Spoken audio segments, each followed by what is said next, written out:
Assalamualaikum warahmatullahi wabarakatuh. Perkenalkan nama saya Hadina Sabila dengan NIM 2402010102898. Pada kesempatan kali ini saya akan mempresentasikan UAS, Pasar dan Lembaga Keuangan dengan kasus dengan kasus asuransi gagal bayar. Nah, bagaimana sih sikap masyarakat terhadap kasus-kasus asuransi gagal bayar ini? Yang pertama itu ada kehilangan kepercayaan terhadap produk asuransi, terutama yang bermasalah seperti Jiwasraya, Kresna Life, Warna Ata, dan AJB Bumi Putra. Hal ini menyebabkan masyarakat makin berhati-hati sebelum membeli polis, bahkan enggan membeli meskipun literasi meningkat. Lalu, tingkat inklusi yang rendah. Meskipun literasi relatif baik, 31%, hanya 16-17% penduduk yang benar-benar memiliki produk asuransi, karena pengalaman buruk membuat mereka enggan membeli lagi. Lalu, kritis terhadap klausel produk. Banyak diskusi di forum publik menunjukkan ketidakpuasan nasabah yang merasa dikecewakan oleh unit link, ketentuan TOS, maupun praktik penjualan agresif oleh agen asuransi, yang seringkali tanpa informasi resiko yang cukup.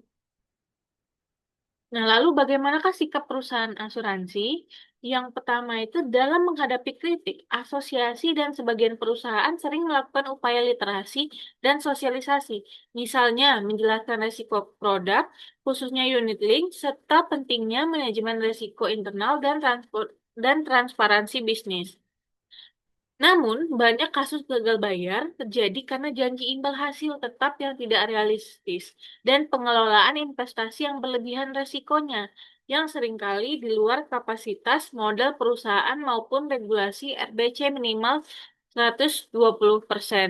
Jadi, perusahaan asuransi juga harus memperhatikan janji imbal hasil yang harus tetap realistis.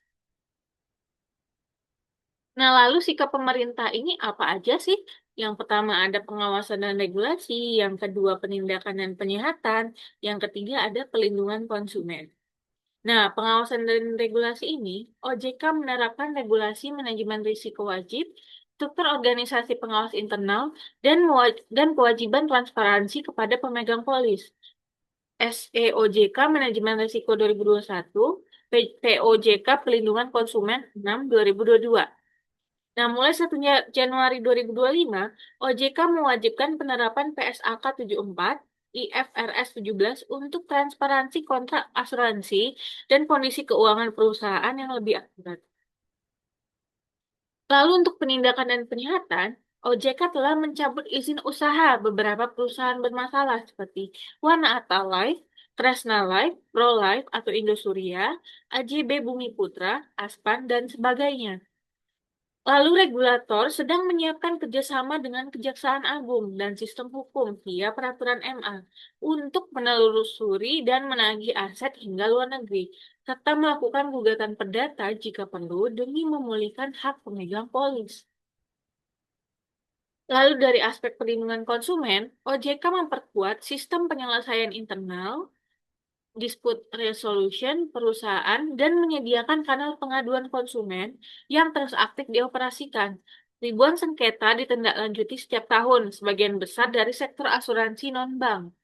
Lalu OJK mendorong masyarakat untuk menggunakan hak atas kepailitan atau PKPU jika gagal bayar dengan mengelola kasus dalam batas waktu 270 hari sesuai UU PPSK nomor 4 2023.